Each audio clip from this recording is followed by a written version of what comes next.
दोस्तों भाग 21 में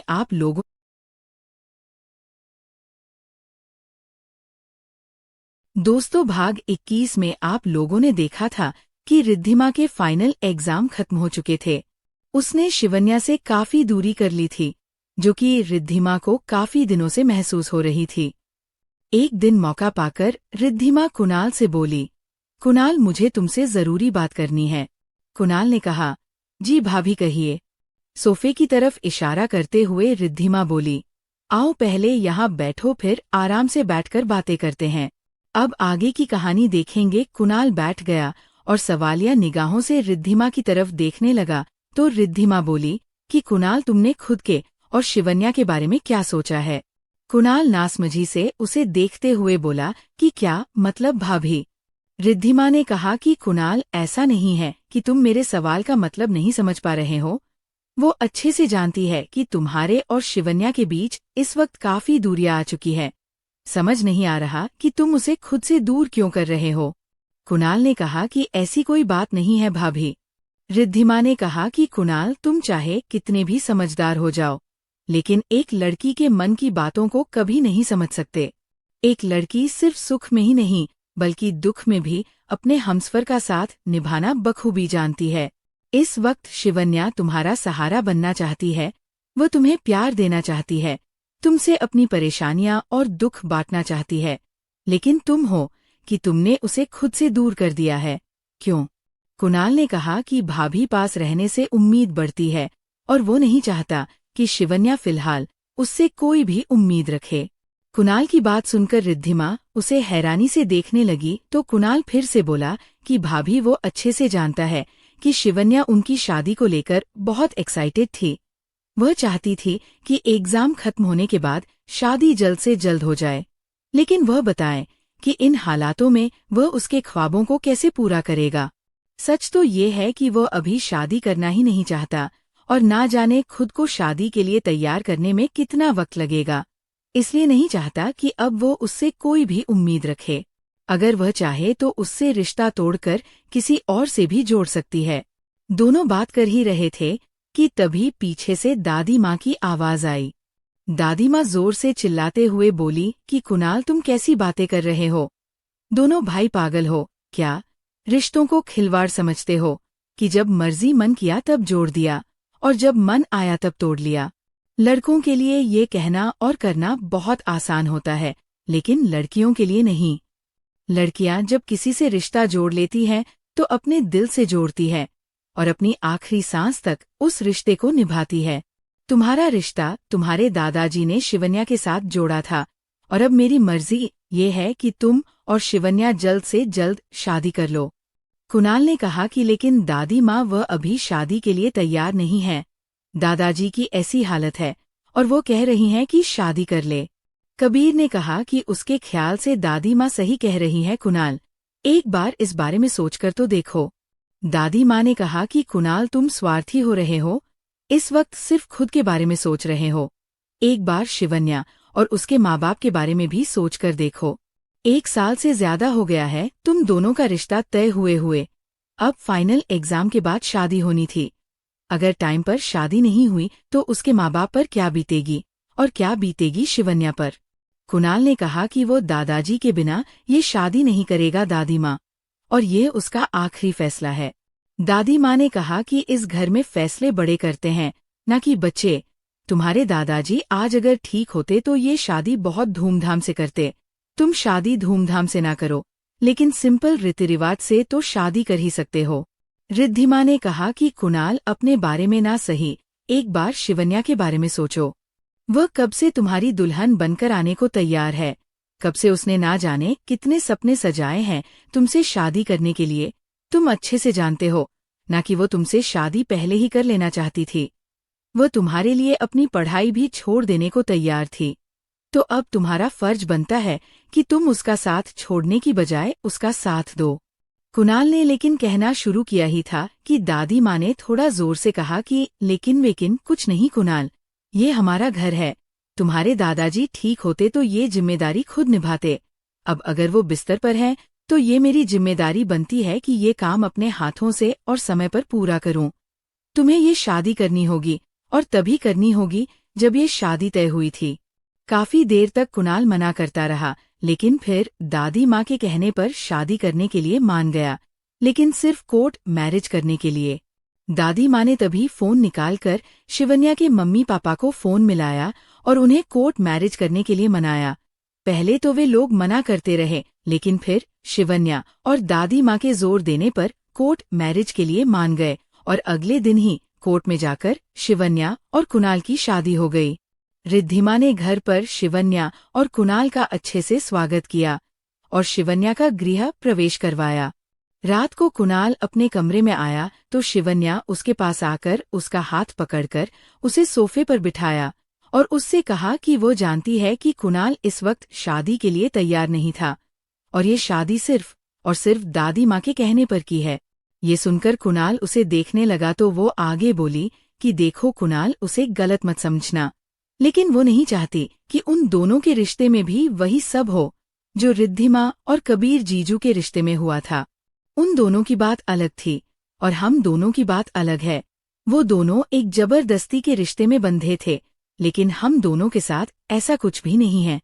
माना कि अभी हालात सही नहीं हैं, लेकिन हम दोनों एक दूसरे से प्यार करते हैं और यही उसके लिए काफी है।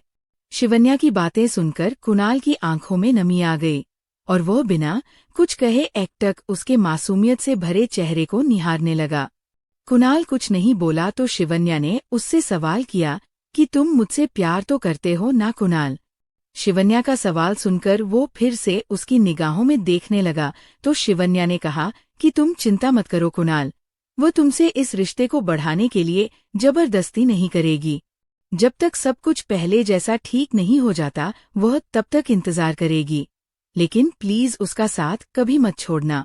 अगर तुमने उसका साथ छोड़ दिया तो वो जी नहीं पाएगी कुणाल।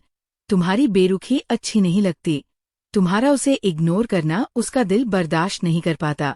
ये कहते कहते शिवन्या की आंखों में आंसू आ गए और उसकी आवाज भी भर्रा गई। तब कुणाल को समझ आया कि उसने शिवन्या को जाने अनजाने कितना दुख पहुंचाया है। वह अपने दुख में यह भी भूल गया था कि शिवन्या भी तो उससे जुड़ी हुई है। उन दोनों का दिल का रिश्ता है तो दोनों की खुशियां और गम भी तो एक है। पहले तो कुणाल ने शिवन्या के आंसुओं को पोंछा और फिर झट से उसे गले लगाकर बोला कि आई एम सॉरी शिवन्या। वो तो अपने दुख में ये भी भूल गया था कि उसकी तरफ भी उसकी कुछ जिम्मेदारी बनती है। रिश्ता हम दोनों ने अपनी मर्जी से जोड़ा था, लेकिन उसे सच्चे दिल से तो सिर्फ तुमने निभाया है। माफ कर दो, उसने तुम्हें बहुत हर्ट किया ना। ये सुनकर शिवन्या ने अपना सिर नामे हिला दिया तो कुणाल ने आगे कहा कि और रही बात तुम्हारा साथ छोड़ने की, तो तुम्हारा साथ छोड़कर तो वो खुद भी नहीं जी पाएगा, तो तुम्हें छोड़ने का सवाल ही पैदा नहीं होता। तुम चिंता मत करो, वो तुमसे बहुत प्यार करता है और हर कदम पर तुम्हारा साथ निभाएगा। उसकी वजह से तुम पहले ही बहुत सारी परेशानियां उठा चुकी हो। उसकी वजह से तुम्हारे सारे सपने अधूरे रह गए। लेकिन शिवन्या ने उसके मुंह पर हाथ रखते हुए कहा कि प्लीज कुणाल, इस तरह माफी मत मांगो। तुम्हारी वजह से कुछ भी नहीं हुआ है। जो कुछ भी हुआ उसमें उसकी मर्जी भी शामिल थी। ये शादी सादगी से करने का फैसला उसका भी था। उसे तो सिर्फ तुमसे शादी करने से मतलब था। अब वो सादगी से हो या पूरे तामझाम से उससे क्या फर्क पड़ता है, तो तुम्हें ऐसा कुछ भी सोचने की जरूरत नहीं है। वो जानती है कि दादाजी की ऐसी हालत होने के बावजूद ये शादी और ये रिश्ता सब कुछ ऐसे अचानक हो जाने से तुम परेशान हो। लेकिन तुम चिंता मत करो, हमारे रिश्ते को आगे बढ़ाने के लिए तुम्हारे ऊपर कोई भी दबाव नहीं है। जब तक तुम दिल से आगे बढ़ने को तैयार नहीं होते तब तक हम दोनों अच्छे दोस्त बनकर रहेंगे। हम दोनों के बीच कुछ भी नहीं बदलेगा, सब कुछ पहले जैसा ही रहेगा। तुम्हारी जिंदगी में शामिल होना उसका सबसे बड़ा सपना था जो अब पूरा हो चुका है। उसे जिंदगी की सबसे बड़ी खुशी मिल चुकी है और अब उसे और कुछ नहीं चाहिए। शिवन्या की बात सुनकर कुणाल का दिल भर आया। वो अपने मन में खुद से ही बोला कि कितनी अच्छी है ये लड़की। एक लड़की के कितने सपने होते हैं अपनी शादी को लेकर, लेकिन उसकी वजह से इसने वो सब छोड़ दिए। ये तो उसके लिए अपनी पढ़ाई तक छोड़ने को तैयार थी और वो है कि इसके लिए अपनी जिद तक नहीं छोड़ पाया, बस अब और नहीं। कुणाल को इस तरह खोया देखकर शिवन्या ने उसे हिलाया तो वह बोला कि बस अब और नहीं शिवन्या, जो कुछ भी हो चुका है वो तो नहीं बदल सकता, लेकिन अब तुम्हारे साथ कुछ भी गलत नहीं होने देगा। हर चीज का एक वक्त होता है, अगर वह चीज अपने वक्त पर ना हो तो उसका महत्व कम हो जाता है। अब तुम्हें तुम्हारी जिंदगी की सारी खुशियां मिलेंगी, वो भी अपने सही वक्त पर। अब तुम्हें किसी भी चीज से कोई भी समझौता करने की जरूरत नहीं है। और रही बात हमारे रिश्ते की, तो हम मन से एक तो बहुत पहले ही हो चुके हैं। फिर शरारत से उसकी तरफ झुकते हुए बोला कि और आज हम दोनों तन से भी एक हो ही जाएंगे। कुणाल की ये बात सुनकर शिवन्या के गाल लाल हो गए। वो शर्माकर वहां से जाने लगी तो कुणाल ने उसकी कलाई पकड़कर खुद की तरफ खींचा तो शिवन्या संभल नहीं पाई और लड़खड़ाकर कुणाल के ऊपर ही गिर गई। इस वक्त सोफे के ऊपर कुणाल और कुणाल के ऊपर शिवन्या थी। शिवन्या को कुणाल की सांसें खुद पर महसूस हो रही थीं। उसकी नजरें शर्म से झुक गई तो कुणाल उसके कान के पास जाकर बोला कि स्वीट हार्ट, आज हमारी वेडिंग नाइट है, इसका मतलब तो जानती हो ना तुम। शिवन्या ने उसके हाथ पर हल्के से मारते हुए कहा कि तुम बहुत बेशर्म हो कुणाल। कुणाल ने कहा कि अभी तो उसने कुछ किया भी नहीं, अभी से, और अगर आपकी इजाजत हो तो क्या वह। शिवन्या ने उसकी बात का कोई जवाब नहीं दिया, बस उसके सीने में अपना सिर छुपा लिया और कुणाल ने भी उसे अपनी बाहों में कस लिया और वो दोनों तनमन से एक हो गए। धीरे धीरे सबकी जिंदगी पटरी पर आने लगी थी। लगभग 1 महीने बाद उन दोनों का मेडिकल का और रिद्धिमा के पीजी के एंट्रेंस का रिजल्ट भी आने वाला था। कुछ दिनों बाद आज कबीर के किसी दोस्त की वेडिंग एनिवर्सरी की पार्टी थी, जिसमें उसे रिद्धिमा के साथ जाना था। कबीर आज जल्दी ऑफिस से आ गया और आते ही रिद्धिमा से कहा कि रिद्धिमा जल्दी से तैयार हो जाओ, हम दोनों को एक पार्टी में जाना है। रिद्धिमा हैरान होते हुए बोली कि पार्टी? कैसी पार्टी? कबीर ने कहा कि आई एम सॉरी रिद्धिमा, सुबह बताना भूल गया, आज उसके दोस्त की वेडिंग एनिवर्सरी की पार्टी है तो उसे साथ जाना है। रिद्धिमा ने कहा कि अब बता रहे हो, वो नहीं जा रही, तुम अकेले ही जाओ। कबीर अलमारी से अपने कपड़े निकालते हुए बोला कि प्लीज मिसेस कपूर, वो अकेले पार्टी में बोर हो जाएगा, इसलिए साथ चलना ही होगा। रिद्धिमा अपने दोनों हाथों को कमर पर रखते हुए बोली कि अच्छा जी, तो उसे पार्टी में इसलिए ले जाना चाहते हैं क्योंकि बोर हो जाएंगे।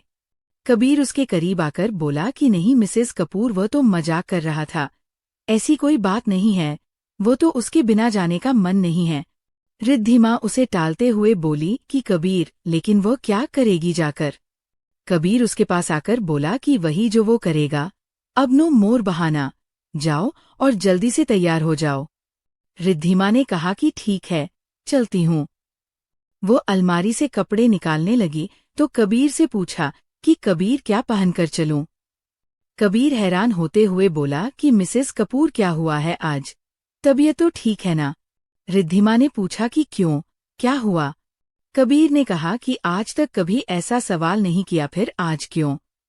रिद्धिमा उसके पास आकर उसके गले में बाहें डालकर बोली कि वो बात कुछ ऐसी है मिस्टर कपूर कि आज उसे उनके साथ उनके फ्रेंड की पार्टी में जाना है, और ये पहली बार है जब वो इस तरह उसे अपने साथ किसी फ्रेंड की पार्टी में ले जा रहे हैं।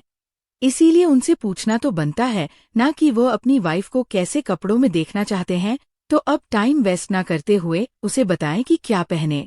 कबीर भी उसकी कमर में बाहें डालते हुए बोला कि क्या बात है, आज तो मिसेस कपूर को अपने मिस्टर कपूर पर कुछ ज्यादा ही प्यार आ रहा है, लगता है किसी का पार्टी में जाने का मन नहीं है। रिद्धिमा मुस्कुराते हुए बोली कि उसने तो पहले ही कहा था कि पार्टी में जाने का मन नहीं है, आप अकेले ही चले जाओ। कबीर बोला कि उसे सब समझ में आ रहा है, उसे बातों में फंसाने की कोशिश मत करो मिसेस कपूर, और वह कुछ भी पहन लो, सब में अच्छी लगती हो। कबीर की बात सुनकर वो मुस्कुरा दी और कबीर ने भी उसे छोड़ दिया तो वो अलमारी से एक साड़ी निकालकर जाकर जल्दी से तैयार हो गई।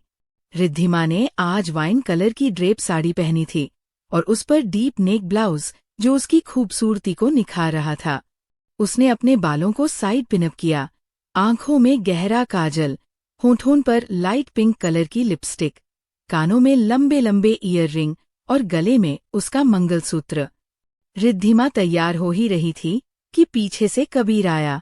रिद्धिमा को इस तरह तैयार होता देखकर वो अपने होश खो बैठा और उसे ही देखता रहा। रिद्धिमा को जब खुद पर किसी की नजरें महसूस हुई तो उसने पीछे मुड़कर देखा और कबीर को अपनी तरफ देखता पाकर शर्म से नजरें झुका ली। वो अभी भी उसे ही देख रहा था तो रिद्धिमा कबीर के पास जाकर बोली कि मिस्टर कपूर, अगर आपका ताड़ना पूरा हो गया हो तो क्या पार्टी में चलें? कबीर होश में आते हुए बोला कि व्हाट, ताड़ना? रिद्धिमा, तुम ये कैसी लैंग्वेज यूज करती हो? इतने साल उसके साथ रहकर भी ये सब नहीं छोड़ पाई हो। रिद्धिमा बोली कि मतलब उसकी तो लैंग्वेज भी खराब है और उनकी हरकतें। कभी अपनी हरकतों के बारे में सोचा है? अपनी ही बीवी को इस तरह से कौन घूरता है? कबीर रिद्धिमा को अपनी बाहों के घेरे में लेते हुए बोला कि अब जिसकी बीवी हो ही इतनी खूबसूरत तो वो तो अपनी बीवी को ही देखेगा ना। तुम कहो तो दूसरों की बीवियों को देखना शुरू कर देता हूँ। रिद्धिमा ने उसके हाथ पर अपना हाथ मारते हुए कहा कि खबरदार, जो ऐसी हरकतें की। शर्म नहीं आती शादीशुदा होते हुए भी ऐसी बातें करते हुए? कबीर ने कहा कि मतलब तुम्हारा सही है, अपनी बीवी को देखे तो भी तुम्हें प्रॉब्लम और दूसरों की बीवियों को देखे तो भी प्रॉब्लम। यार, तुम डिसाइड कर लो कि आखिर क्या करे। रिद्धिमा उससे दूर होते हुए बोली कि अच्छा, ये सब छोड़ो, ये बताओ कि कैसी लग रही हूँ? अच्छी तो लग रही हूँ ना? कबीर उसके गले में बाहें डालते हुए बोला कि बहुत खूबसूरत लग रही हो। रिद्धिमा ने कबीर के गालों पर किस करते हुए कहा कि तुम भी बहुत स्मार्ट लग रहे हो। लेकिन हाँ, एक बात कान खोलकर सुन लो, वहाँ पार्टी में सबसे दूर रहना, किसी से भी ज्यादा चिपकने की कोई जरूरत नहीं है। कबीर ने कहा कि जो हुक्म, बेगम साहिबा। फिर वह दोनों मुस्कुरा दिए और पार्टी के लिए निकल पड़े। थोड़ी देर में दोनों पार्टी में पहुंच गए। कबीर ने रिद्धिमा को वहां सबसे मिलवाया। रिद्धिमा भी सबसे अच्छे से मिली और जल्दी ही सबसे घुल मिल गई। सब लोग बैठकर डिनर कर रहे थे। तभी रिद्धिमा को बहुत तेज मिर्च लगी तो उसने जल्दी से अपनी साइड में रखा हुआ गिलास उठाकर पी लिया। उसे उसका टेस्ट कुछ अजीब सा तो लगा, लेकिन उस पर ज्यादा ध्यान न देते हुए एक ही सांस में सारा गिलास खाली कर दिया। इस वक्त कबीर का ध्यान रिद्धिमा पर बिल्कुल नहीं था। वह तो मजे से अपने दोस्त के साथ बातों में लगा हुआ था। बातें करते करते जब उसने पीने के लिए अपना गिलास उठाया तो उसे खाली देखकर हैरान हो गया। समझ ही नहीं आया कि गिलास आखिर खाली हुआ तो कैसे। जब कोई निष्कर्ष नहीं निकला तो उसने रिद्धिमा से पूछा कि क्या तुमने उसका गिलास खाली किया? रिद्धिमा ने बड़े आराम से जवाब दिया कि हाँ। क्यों, क्या हुआ? उसे बहुत तेज मिर्ची लगी थी तो पानी पी लिया। वो तुम्हारा था क्या? Oh sorry. कबीर ने कहा कि पागल लड़की, जिसे तुम पानी समझकर गटक गई, वो पानी नहीं, उसकी ड्रिंक थी। रिद्धिमा अपना खाना खाते हुए बोली कि ओह, तभी सोचूं कि उसका टेस्ट इतना अजीब सा क्यों है। चलो कोई नहीं, अब पी लिया तो पी लिया। वैसे एक बात कहूं कबीर, जो भी था बड़ा मजेदार। कबीर अपने सिर पर हाथ मारकर उसकी नकल उतारते हुए बोला कि हाँ था तो बड़ा मजेदार की बच्ची। जब उसका नशा तुम्हारे सिर चढ़कर बोलेगा ना, तब पता चलेगा कि कितना मजेदार था। रिद्धिमा मुस्कुराते हुए बोली कि कबीर, एक बात बताओ, उसे शराब का नशा नहीं चढ़ता? कबीर हैरान होकर बोला कि मतलब तुम पक्की बेवड़ी हो। रिद्धिमा गुस्से से उसे घूरते हुए बोली कि शट अप कबीर, वो कोई डेली पैसेंजर नहीं है। वो तो एक बार उसके फ्रेंड्स ने जबरदस्ती पिला दी थी और खुद भी पी थी। उसके बाद उसे तो कुछ नहीं हुआ, लेकिन उन सब ने पूरे पब को सिर पर उठा लिया था। तब से पता है कि उसे चढ़ती नहीं है, समझे तुम? कबीर ने उसके आगे हाथ जोड़ते हुए कहा कि धन्य हो तुम। थोड़ी देर एंजॉय करने के बाद वे दोनों घर के लिए निकले तो रास्ते में तेज बारिश शुरू हो गई। थोड़ी देर आगे चलने पर उनकी गाड़ी भी एकदम से रुक गई। गाड़ी के ऐसे अचानक रुकने पर कबीर गुस्से से स्टीयरिंग पर हाथ मारकर बोला कि इसे भी अभी खराब होना था और ये बारिश, इसे भी अभी आना था। कबीर को गुस्सा करता देखकर रिद्धिमा खुद से ही धीरे से बोली कि हे भगवान जी, अब बारिश भी इस खड़ू से पूछकर किया करो। कबीर ने पूछा कि तुमने कुछ कहा? रिद्धिमा हड़बड़ाकर बोली कि नहीं, उसने तो कुछ नहीं कहा। तुमने कुछ सुना क्या? कबीर गुस्से से उसे घूरते हुए बोला कि अगर सुना होता तो दोबारा क्यों पूछता? रिद्धिमा ने उसे गुस्से में देखकर कहा कि कबीर, इस तरह गुस्सा करने से गाड़ी ठीक तो नहीं हो जाएगी ना। घर पर फोन करो, ड्राइवर दूसरी गाड़ी लेकर आ जाएगा। कबीर ने कहा कि वे घर से बहुत दूर हैं, इसमें तो बहुत टाइम लग जाएगा। एक बार बाहर निकलकर देखता है कि क्या प्रॉब्लम है, क्या पता ठीक हो जाए। कबीर गाड़ी से बाहर आकर बोनट खोलकर देखने लगा। थोड़ी देर की मशक्कत के बाद गाड़ी ठीक हो गई। वो जैसे ही बोनट बंद करके गाड़ी के अंदर देखा तो रिद्धिमा वहां नहीं थी।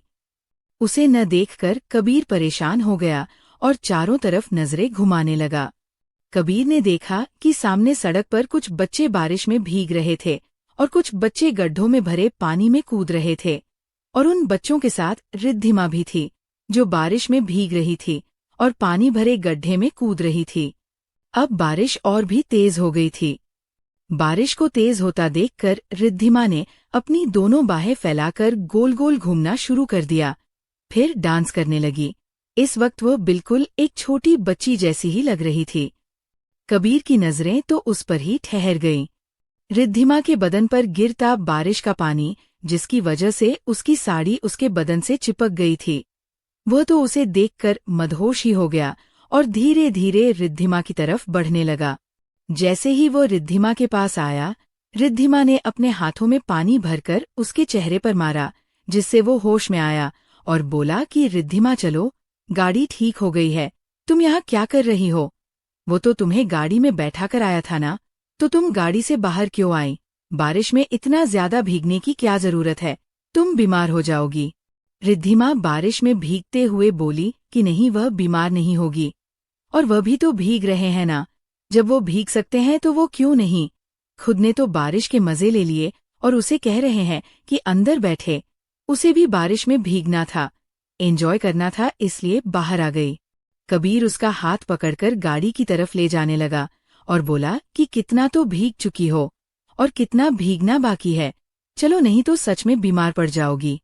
रिद्धिमा उससे हाथ छुड़ाते हुए बोली कि नहीं कबीर, अभी नहीं, थोड़ी देर और रुकते हैं ना, उसे थोड़ा सा और भीगना है, please Kabir, please please please. Kabir ने उसे आंखें दिखाते हुए कहा कि नहीं, बिल्कुल नहीं, घर चलो। रिद्धिमा ने कहा कि नहीं। उसने कहा ना, नहीं तो नहीं। कबीर ने कहा कि, और उसने कहा चलो तो चलो। अब चुपचाप से चल रही हो या? रिद्धिमा ने पूछा कि या। कबीर ने रिद्धिमा की बात का कोई जवाब नहीं दिया और उसका हाथ छोड़ दिया। रिद्धिमा खुश हो गई, लेकिन अगले ही पल कबीर ने उसे अपनी गोद में उठाकर गाड़ी की तरफ ले जाना शुरू कर दिया। रिद्धिमा मना करती रही और उसकी गोद से उतरने के लिए छटपटाती रही, लेकिन कबीर की पकड़ से नहीं छूट पाई। कबीर ने उसे जबरदस्ती गाड़ी में बिठा दिया और खुद भी जल्दी से आकर ड्राइविंग सीट पर बैठकर गाड़ी घर की तरफ ले ली। घर पहुंचकर कबीर ने एक बार फिर से रिद्धिमा को अपनी गोद में उठाया और सीधा अपने कमरे में लाकर छोड़ दिया। रिद्धिमा गुस्से से बोली कि कबीर, ये क्या था? कबीर अलमारी से अपने कपड़े निकालते हुए बोला कि उसे गोद में ऊपर लाना जरूरी था। उसका क्या भरोसा कि गार्डन में फिर से बारिश में भीगने लग जाती। कबीर की बात सुनकर रिद्धिमा उसे घूरने लगी तो वो जल्दी से बाथरूम में घुस गया। जब वह चेंज करके बाहर आया तो देखा कि रिद्धिमा कमरे में नहीं थी। वह बाहर बालकनी की तरफ बढ़ा और देखा कि रिद्धिमा अभी भी बालकनी में खड़ी होकर भीग रही थी। कबीर बाथरूम से बाहर आकर कमरे में चारों तरफ देखता है, लेकिन रिद्धिमा कहीं नहीं होती। उसे आवाज लगाता है, लेकिन कोई जवाब नहीं मिलता। वह रिद्धिमा को ढूंढ ही रहा होता है कि तभी उसे बालकनी से कुछ आवाजें आती हैं, तो वो बालकनी की तरफ बढ़ जाता है। वह देखता है कि बालकनी का दरवाजा खुला हुआ था और रिद्धिमा बाहर खड़ी अभी भी बारिश में भीग रही थी। रिद्धिमा की पीठ कबीर की तरफ थी, इसीलिए रिद्धिमा को पता नहीं चलता कि कबीर उसे ही देख रहा है। रिद्धिमा के बालों और चेहरे से पानी टपक रहा था, जो उसे और भी ज्यादा खूबसूरत बना रहा था। कबीर रिद्धिमा की तरफ आकर्षित नहीं होना चाहता था, लेकिन ना जाने क्यों आज वो खुद को उसके करीब जाने से रोक नहीं पा रहा था। कबीर चुपचाप जाकर रिद्धिमा के पीछे खड़ा हो गया और उसके हाथों को पकड़कर झटके से अपनी तरफ घुमा दिया। कबीर को अपने इतने करीब देखकर रिद्धिमा की सांसें तेज होने लगीं। उन दोनों के ही दिलों की धड़कनें बढ़ी हुई थी। रिद्धिमा कबीर को और कबीर रिद्धिमा को एकटक देखे जा रहे थे। उनकी पलकें तक झपकना भूल चुकी थी। दोनों एक दूसरे को ही देखे जा रहे थे। उन दोनों को कोई होश नहीं था। कबीर ने रिद्धिमा की कमर में हाथ डालकर उसे और पास कर लिया और उसके चेहरे की तरफ झुकने लगा, जिससे बारिश का पानी कबीर के बालों से होते हुए रिद्धिमा के चेहरे पर गिर रहा था, जिस वजह से रिद्धिमा की आंखें भी खुद ब खुद बंद हो गई और उसके हाथ कबीर की पीठ पर कस गए और कबीर मुस्कुराते हुए उसके होठों पर किस कर लेता है। वे दोनों पूरी दुनिया से बेखबर एक दूसरे में खोए हुए थे। ये पल उन दोनों के लिए ही खास थे। वो दोनों एक दूसरे की बढ़ती हुई धड़कनों को महसूस कर रहे थे। थोड़ी देर बाद कबीर ने रिद्धिमा को अपनी गोद में उठाकर कमरे में ले आया और बालकनी का दरवाजा बंद कर दिया। कमरे में आकर वह दोनों एक दूसरे में खो गए और भीग गए एक दूसरे के प्यार की बारिश में। रिद्धिमा की जिंदगी में आखिर वो रात आ ही गई थी, जिसका उसे कब से इंतजार था। कबीर जो मन से तो उसका काफी पहले ही हो चुका था, लेकिन आज वह तन से भी उसे अपना चुका था। आज वो दोनों सब कुछ भूलकर एक दूसरे का प्यार पाकर दो जिस्म एक जान हो गए थे। आज उन दोनों ने एक दूसरे को खुद पर नया हक दे दिया था। आज उनका रिश्ता और भी ज्यादा मजबूत हो गया था। आज उनका रिश्ता पूरी तरह से मुकम्मल हो गया था। बाहर जहां सारा जहान आसमान से हो रही बारिश में भीग रहा था, वही कमरे में रिद्धिमा और कबीर एक दूसरे के प्यार की बारिश में भीग रहे थे। अगली सुबह बारिश तो कब की बंद हो चुकी थी। सूरज की रोशनी चारों तरफ फैल चुकी थी। सुबह सुबह पक्षियों के चहचहाने की आवाज से सारा वातावरण गूंज रहा था। सूरज की किरणें चेहरे पर पड़ने से कबीर की आँख खुली तो सबसे पहले उसकी नजर रिद्धिमा पर गई, जो उसके सीने पर सिर रखकर सोई हुई थी। रिद्धिमा को इस तरह से सोता देखकर वो मुस्कुरा दिया। वह काफी देर तक उसे यूं ही देखता रहा। थोड़ी देर में जब रिद्धिमा नींद में ही कसमसाने लगी तो वह झट से अपनी आंखें बंद कर लेता है, ताकि रिद्धिमा को पता न चले कि वो जाग रहा था। रिद्धिमा की आँख खुली तो उसने खुद को कबीर की बाहों में पाया, जिससे उसके चेहरे पर एक मुस्कुराहट आ गई। फिर रात की बातें याद करते ही उसकी आंखें शर्म से बोझिल हो गई और वो शर्माकर कबीर के सीने में ही अपना सिर छुपा लेती है। कुछ पल बाद उसने अपना सिर कबीर के सीने से निकालकर थोड़ा सा ऊपर उठाया और पहले कबीर का माथा चूमा, फिर उसकी आंखों पर, फिर उसके गालों पर किस कर दिया। फिर वो उसके होठों की तरफ बढ़ने लगी, लेकिन कुछ सोचकर रुक गई और मुस्कुराकर वहां से जाने लगी। वो बेड से नीचे उतरने ही वाली थी कि कबीर ने झटके से उसका हाथ पकड़कर खींच लिया, जिससे वो खुद को संभाल नहीं पाई और कबीर के ऊपर ही गिर गई। रिद्धिमा हैरान होते हुए अपनी आंखें बड़ी करके पूछने लगी कि तुम जाग रहे थे कबीर? कबीर उसे अपनी बाहों में कसते हुए बोला कि जी हाँ, अब जिसकी बीवी इतनी रोमांटिक हो तो वह कैसे सो सकता है। रिद्धिमा उसके सीने पर अपनी ठोड़ी टिकाते हुए बोली कि अच्छा जी, मतलब बीवी रोमांटिक हो तो पति को सोना ही नहीं चाहिए। कबीर ने अपनी गर्दन हमें हिलाते हुए कहा कि जी बिल्कुल, ना तो पति को सोना चाहिए और ना ही बीवी को सो। रिद्धिमा ने अपनी हथेली से उसका मुंह बंद करते हुए कहा कि बस मिस्टर कपूर, सब समझ गई। कबीर ने उसके हाथ को अपने मुंह से हटाकर उसकी हथेली चूमते हुए कहा कि वह तो पहले से ही जानता था कि उसकी मिसेस कपूर तो बहुत समझदार है। वैसे आज आप कुछ ज्यादा ही ग्लो कर रही हैं। आखिर बात क्या है? रिद्धिमा उससे अपना हाथ छुड़ाते हुए बोली कि कोई बात नहीं है मिस्टर कपूर। अब अगर आपका दिल आपकी बीवी की तारीफ करके भर गया हो तो उसे छोड़ने की कृपा करेंगे। आज उसे कुछ काम से हॉस्पिटल भी जाना है। कबीर ने कहा कि तो जाओ ना, उसने कब मना किया है? रिद्धिमा गुस्से से उसे घूरते हुए बोली कि तुम उसे छोड़ोगे तो वो जाएगी ना कबीर। कबीर ने कहा कि ठीक है, छोड़ देगा, लेकिन पहले उसे गुड मॉर्निंग तो विश कर दो। रिद्धिमा ने उसके गाल पर किस करते हुए कहा कि good morning mister Kapoor. Kabir ने कहा कि ऐसे नहीं। रिद्धिमा ने पूछा कि तो कैसे? कबीर ने कहा कि जैसे तुम थोड़ी देर पहले कर रही थी वैसे। रिद्धिमा ने अनजान बनते हुए कहा कि वह तो थोड़ी देर पहले कुछ नहीं कर रही थी। कबीर ने कहा कि रिद्धिमा, तुम इतनी नासमझ नहीं हो जो उसकी बात न समझ सको, इसीलिए जैसा कह रहा है वो चुपचाप करो, तभी वह उसे छोड़ेगा। रिद्धिमा समझ गई कि कबीर इतनी आसानी से उसे छोड़ने वाला नहीं है, तो आगे बढ़कर उसे हल्के से किस करती है, तो कबीर भी उसके माथे को चूमकर मुस्कुराकर उसे छोड़ देता है और उठकर वॉशरूम में चला जाता है। कबीर के जाते ही रिद्धिमा मुस्कुराने लगती है, तो कबीर बाथरूम के अंदर से ही आवाज लगाता है कि रिद्धिमा, अगर तुम्हारा यूं अकेले अकेले मुस्कुराना पूरा हो गया हो तो प्लीज उसके कपड़े निकाल दो। कबीर की आवाज सुनकर रिद्धिमा झूठी नाराजगी से कहती है कि कबीर, ये ताकझां करना बंद करो और जल्दी से नहाकर बाहर निकलो, उसे भी नहाना है, एक तो पहले ही इतनी देर हो गई है। कबीर बाथरूम के अंदर से ही चिल्लाता है कि अगर ज्यादा देर हो गई है तो तुम भी अंदर आ जाओ, साथ में नहा लेंगे, पानी भी बचेगा और टाइम भी। कबीर की बात सुनकर रिद्धिमा हैरान हो जाती है और शर्म के मारे उसके गाल लाल हो जाते हैं। तभी एक बार फिर कबीर की आवाज उसके कानों में पड़ती है कि मिसेस कपूर, अगर आपका शर्माना हो गया हो तो इस बंदे की बात पर अमल कीजिए। रिद्धिमा गुस्से से बोली कि शट अप कबीर, तुम तो एक रात में ही कितना बदल गए हो, कैसी बहकीब की बातें कर रहे हो, पहले तो कुछ बोलते ही नहीं थे और आज सुबह से चुप ही नहीं हो रहे हो। कबीर ने कहा कि अरे मिसेस कपूर, ये तो उसकी प्यारी और खूबसूरत सी बीवी के प्यार का असर है। कबीर की बातों से वो झेम जाती है और अलमारी से उसके कपड़े निकालकर बेड पर रखकर जैसे ही मुड़ती है तो कबीर को खुद के पीछे खड़ा देखकर चिल्ला पड़ती है। उसे इस तरह चिल्लाता देखकर कबीर झट से उसके मुंह पर हाथ रख देता है और कहता है कि पागल हो गई हो क्या, जो इतनी जोर से चिल्ला रही हो। रिद्धिमा अपने मुंह से उसका हाथ हटाकर बोली कि तुम ऐसे उसके पीछे क्या कर रहे हो और तुम्हारे कपड़े कहाँ हैं।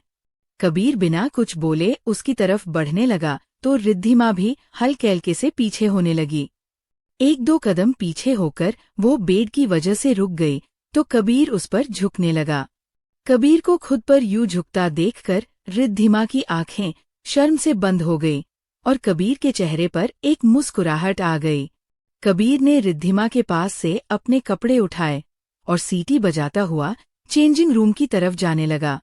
कबीर की सीटी की आवाज से रिद्धिमा ने अपनी आंखें खोलीं और कबीर की शरारत को समझते हुए अपना चेहरा हथेलियों में छुपा लिया। कबीर ने पीछे मुड़कर कहा कि मिसेस कपूर, ये तो बस शुरुआत है, अब से रोज यूं ही शर्माने के लिए तैयार रहना। कबीर की बातों से रिद्धिमा का मुंह खुला का खुला रह गया और फिर वह अपने कपड़े लेकर बाथरूम में चली गई। रिद्धिमा और कबीर आज दोनों ही बहुत खुश थे। रिद्धिमा के चेहरे पर से तो मुस्कुराहट जाने का नाम ही नहीं ले रही थी। आज से उसकी जिंदगी पूरी तरह बदल चुकी थी। रिद्धिमा की जिंदगी में ये रात क्या आई जैसे कि उसकी जिंदगी में सारी खुशियां ही लौट आई थी। कबीर उसका बहुत ज्यादा ध्यान रखने लगा था, उसकी कुछ ज्यादा ही परवाह करने लगा था। उन दोनों के बीच का प्यार दिन ब दिन बढ़ता ही जा रहा था। अब तो रिद्धिमा हो या कबीर, दोनों की हालत ऐसी हो गई थी कि एक दूसरे के बिना एक पल भी रहना मुहाल हो गया था। दोनों का दिल एक दूसरे के बिना लगता ही नहीं था।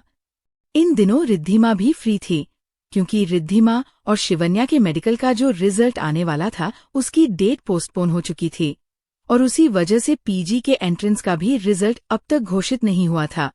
शिवन्या की शादी को लगभग 2 महीने होने को आए थे।